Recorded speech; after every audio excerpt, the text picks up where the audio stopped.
Hi అండి, welcome to moms cooking. ఈరోజు ఎంతో టేస్టీగా ఉండే జంతికలు, అంతేకాకుండా కరకరలాడే జంతికలు ఈరోజు చేసుకుందాం. ఇప్పుడు 4 కప్పుల వరిపిండిని తీసుకోవాలి. పిండిని జల్లించుకోవాలి. ఉండలు లేకుండా జల్లించుకోవాలి. అప్పుడే జంతికలు బాగా క్రిస్పీగా వస్తాయండి. ఇప్పుడు అందులో పుట్నాలు వీటిని చూయిస్తున్నాను. గ్రైండ్ చేసుకోవాలి. 1 కప్పు పిండిని గ్రైండ్ చేసుకొని దానిని జల్లించుకోవాలి. 4 కప్పుల వరిపిండిలో ఈ పుట్నాల పౌడర్ 1 కప్పు వేసుకుంటే సరిపోతుంది. ఇప్పుడు 1 టేబుల్ స్పూన్ ఓమని తీసుకొని కొద్దిగా దానిని ఇలా నలిపి ఇందులో వేసుకోవాలి. అందులో 1 టేబుల్ స్పూన్ కారము, ఇంకా ఎక్కువ కావాలనిపిస్తే ఎక్కువ కూడా వేసుకోవచ్చు. అందులో కొద్దిగా సాల్ట్ వేసుకోవాలి. అలాగే కొద్దిగా పసుపు వేసుకుంటే సరిపోతుంది. మనము సాల్ట్ కలిపిన తర్వాత కూడా చెక్ చేసుకోవచ్చండి.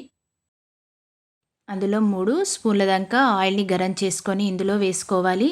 ఇది కాకపోతే బటర్ ఉన్న బటర్ని కూడా వేసుకొని వచ్చండి. ఇప్పుడు దాన్ని కలుపుకోవాలి.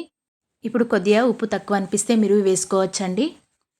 ఇందులో కొద్దిగా వేడి చేసిన వాటర్ని పోసుకొని కలుపుతూ ఉండాలి. ఉండలు లేకుండా చేసుకోవాలి. వేడి వాటర్ అయితేనే క్రిస్పీగా వస్తాయండి. ఇలా కలుపుతూ ఉండాలి. మనం వేసిన అన్ని మిశ్రమాలు కలిసేటట్లు ఇలా కలుపుతూ ఉండాలి. చూడండి, ఈ విధంగా ముద్ద వచ్చేలాగా కలుపుకోవాలి. ఈ విధంగా కలుపుకుంటే సరిపోతుంది. చాలామంది పిల్లలకు స్నాక్స్ కోసం ఇది చాలా హెల్ప్ఫుల్ అవుతుందండి. పిల్లలకు ఎంతో ఇష్టం. అంతేకాకుండా మనకు కూడా చాలా ఇష్టంగా తింటాము కూడా. ఇప్పుడు ఈ మిశ్రమాన్ని ఒక కాటన్ క్లాత్ తీసుకొని ఈ జంతికలు దీనిపై వేసుకోవాలి. ఈ 3 హోల్స్ ఉన్న ఈ మిషన్ని నేను తీసుకున్నాను. ఈ పక్కన పెట్టిన ఏదైతే మిశ్రమం ఉందో ఈ పిండిని ఇందులో వేసుకొని ఇప్పుడు జంతికలు ఒత్తుకోవడమే. ఈ విధంగా ఒత్తుకోండి, సరిపోతుంది. మనం లాస్ట్ ఫైనల్లో చాలా స్మూత్నెస్ చేయాలండి.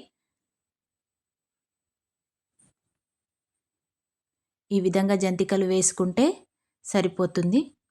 మీకోసం కొన్ని జంతికలను వేసి చూపిస్తున్నాను. ఇలాంటి చిన్న క్లాత్లో వేసుకుంటే సరిపోతుంది. అంతేకాకుండా ఇవి వేసిన తర్వాత మనం వీటిని ఒత్తుకోవచ్చండి. ఇప్పుడు స్టవ్ వెలిగించి కడాయి పెట్టి అందులో నూనె పోసుకొని నూనె వేడయ్యాక పక్కన పెట్టిన ఏవైతే జంతికలు ఉన్నాయో వాటిని ఫ్రై చేసుకోవాలండి. నేను వేస్తున్నాను చూడండి. వాటిని మీడియం ఫ్లేమ్లో పెట్టి ఒక 5 నిమిషాలు వదిలేసేయాలండి. 5 నిమిషాల తర్వాత అటు ఇటు మలపాలి. ఇలా మెల్లగా చేయాలి. అప్పుడే జంతికలు చాలా బాగా వస్తాయి. చూడండి, ఈ గోల్డెన్ కలర్లో వస్తే సరిపోతుంది. ఈ విధంగా జంతికలు ఫ్రై చేయాలి. అలాగే కొద్దిగా పిండి ఉన్న జంతికలుగా వేసుకొని ఫ్రై చేసుకున్నాను. అంతేనండి, ఎంతో టేస్టీగా ఉండే క్రిస్పీగా ఉండే జంతికలు రెడీ అయ్యాయి. ఈ వీడియో మీకు నచ్చినట్లయితే ప్లీజ్ సబ్స్క్రైబ్ మై ఛానల్.